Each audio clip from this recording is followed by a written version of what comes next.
আচ্ছা, আজকে যে টপিকটা নিয়ে আলোচনা করব সেটা হলো, দাদা, যারা 12-এ পড়ে বা 11-এ পড়ে তাদের ফার্স্ট সেমিস্টার আসছে।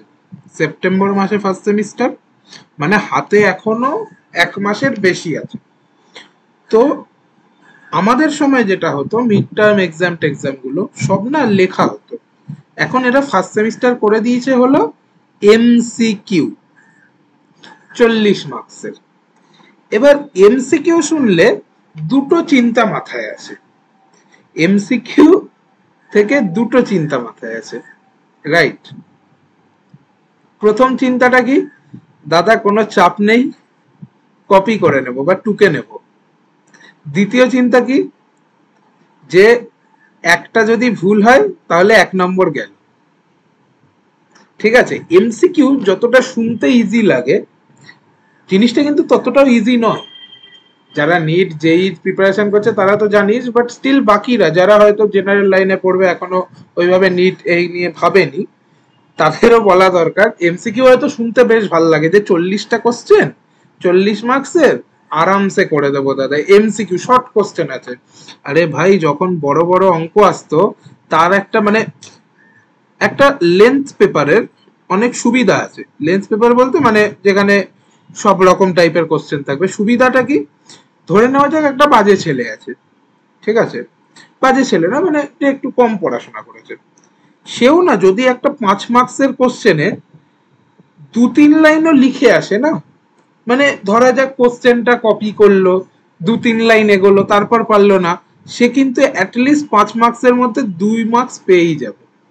বাট এমসিকিউ এ কিন্তু এই গল্পটা নেই। যতক্ষণ না ফুল কোশ্চেন ঠিক, নাম্বার নেই। তার মানে 40 মার্কসে যদি আমাকে 30ও পেতে হয়, 30খানা কোশ্চেন ঠিক করতে হবে। আর 30 আউট অফ 40 কত পার্সেন্ট হয়ে গেল? ক্যালকুলেট করে নাও, কত পার্সেন্ট? 75, 75%। তার মানে মিনিমাম 75%, মানে 4টার মধ্যে 3টে আমাকে ঠিক করতে হবে। এটা কিন্তু অতটা ইজি টাস্ক নয়। হ্যাঁ, এবার আরেকটা ব্যাপার থাকে যে দাদা, আমাদের ক্লাসে আমার 2 বেঞ্চ পরে বসে যে ছেলেটা বা যে মেয়েটা, সে খুব ভালো পড়াশোনায়, তার থেকে আমি এইভাবে জেনে নেব যে এই এজি এডি এডি হয়ে যাবে। এটাও বক্তব্য, মানে হ্যাঁ, এটাও হতে পারে এমসিকিউ এ, বাট স্টিল এমসিকিউ যখনই পরীক্ষা হবে, পরীক্ষা কিন্তু will be on the tougher side. MCQ যদি কাউকে নিজে এমসিকিউ পরীক্ষা দিতে বলে, তাহলে কিন্তু মার্কস তোলা টাফ। কারণ লেন্থ পেপারে আমরা অনেক সময় কি করতাম, সাজেশন চলে যেতাম, যে আমি সাজেশন ভিত্তিক করব, এই 4টে অঙ্ক করে যাব এই চ্যাপ্টারের, এর মধ্যে থেকে দুটো তো আসবেই। বাট এমসিকিউ এ সেই গল্প নেই। তাহলে হোয়াট আর দ্য রেমেডিস বা হোয়াট আর দ্য উপায়স, কিভাবে আমরা করব, রেমেডিস কি কি আছে? প্রথম যেটা, থরলি ভিজিট দ্য চ্যাপ্টার্স, যেটা অনেকেই করে না, এবং এটা তাদের দোষ দিচ্ছি না। বেশিরভাগ জায়গায় থরলি ভিজিট করানোও হয় না। যেখানে বোর্ডস এর পড়ানো হয় সেখানে অত থরলি ভিজিট করা হয় না চ্যাপ্টার গুলোকে, জাস্ট উপর উপর দিয়ে করে অঙ্ক করানো শুরু করে দেয়। বাট স্টিল যখন এমসিকিউ পরীক্ষা, থরলি চ্যাপ্টার গুলোকে পড়ো, থরলি, কোনো জিনিস বাদ দেওয়া যাবে না। ঠিক আছে? দেন আরেকটা কি, সেটা হলো তোমার ফার্স্ট ইন ইওর ক্যালকুলেশন, ব্রেনটাকে শার্প করো।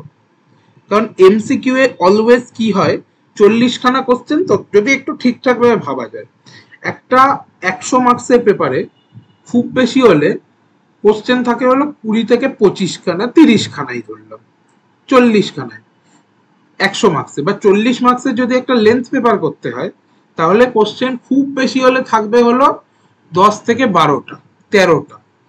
কিন্তু এমসিকিউ এ কিন্তু 40খানা কোশ্চেন সলভ করতে হবে। সো অলওয়েজ ক্যালকুলেশন ফার্স্ট করতে হবে। আরেকটা কি, ফোকাসকে ডবল করো, ডাবল ইওর ফোকাস, কারণ এমসিকিউ এ বেশিরভাগ জায়গায় ফোকাস নষ্ট হয়ে যায়। ঠিক আছে, ফোকাসটাকে বাড়াতে হবে, যে আমি যখন পরীক্ষা দিতে বসলাম, আই ডোন্ট নো এনিথিং। হ্যাঁ, এবার বাকি বোর্ডসে কিরকম হবে, স্কুলে কিরকম সিট করে কি হবে, সেটা নিয়ে আমি বলছি না, আমি জাস্ট এখানে একটা জেনারেলি বলছি যে কি করা উচিত। ঠিক আছে, আরেকটা হলো প্র্যাকটিস এ লট, যেটা ছাড়া কিন্তু লেন্থ পেপার বেরিয়ে যায় আরামসে।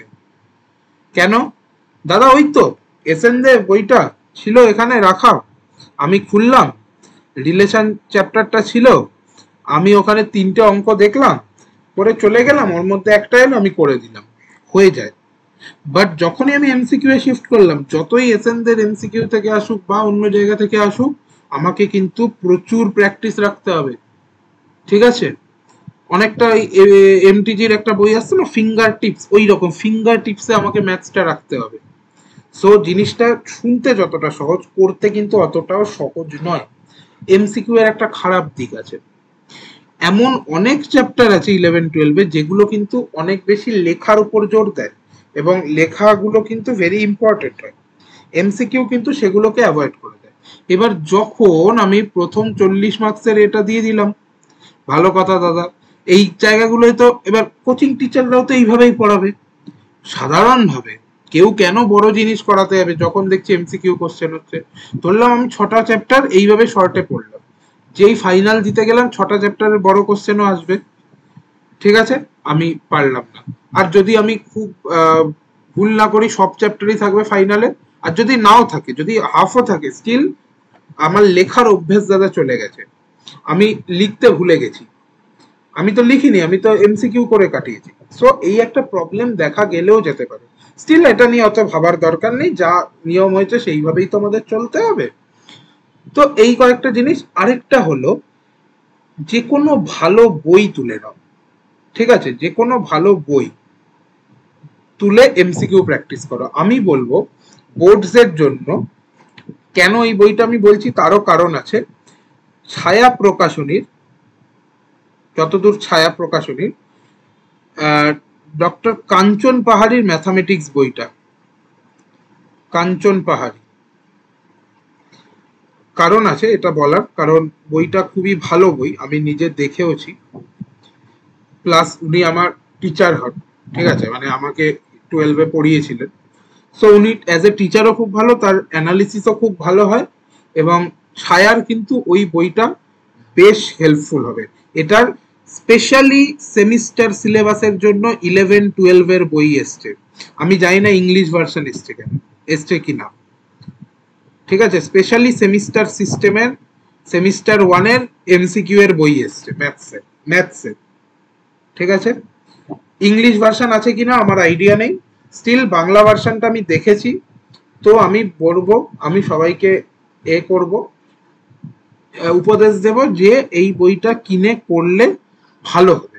স্টিল যদি তোমার মনে হয়, ছায়া মায়াকায় অনেক আছে, অনেক বইয়ের পাবলিশার্স আছে যারা সেমিস্টার সিস্টেমে এমসিকিউ এর বই বার করেছে, তো সেখান থেকে একটা সেমিস্টার সিস্টেমের এমসিকিউ এর বই তুলে নাও, করে সেটাকে থরো প্র্যাকটিস করো, ব্যাস। তারপর সব প্র্যাকটিস হয়ে গেলে পরীক্ষা দিতে যাও ঠান্ডা মাথায়, আর পরীক্ষায় কিছু না পারলে ভালো করে ঘাড়ের ব্যায়াম করে যাও, যাতে ঘাড়টা ব্যথা না করে। এই বলে ভিডিওটা শেষ করছি।